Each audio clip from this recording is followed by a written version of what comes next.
প্রায় প্রত্যেক কম্পিটিটিভ এক্সামে ত্রিভুজের ধর্ম সংক্রান্ত একটু অঙ্ক দেওয়া থাকে।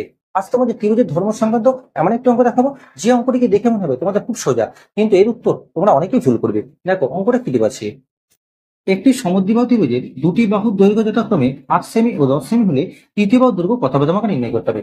যেহেতু ত্রিভুজটা তোমার সমদ্বিবাহু ত্রিভুজ বলেছে, তাই দুটি বাহুর দৈর্ঘ্য কি হবে, সমান হবে। দেখো এখানে বাহুর দৈর্ঘ্য কত দেওয়া আছে না, 8 সেমি এবং 10 সেমি দেওয়া আছে। তাহলে তৃতীয় বাহুটার দৈর্ঘ্য হয় তোমার 8 সেমি হতে পারে কিংবা 10 সেমি হতে পারে। তাহলে এবার লক্ষ্য করে দেখো, তাহলে ত্রিভুজ আঁকার শর্ত তোমরা নিশ্চয়ই জানো যে ছোট দুটি বাহুর সমষ্টি তৃতীয় বাহুটার থেকে বড় হতে হয়। তাহলে এখানে দেখো ছোট দুটি বাহু ঠিক আছে, 8 আর 8 আছে, তাহলে 8 আর তোমার যোগ করে নাও, কত আসছে 16। দেখো 16 10-এর থেকে বড় হচ্ছে।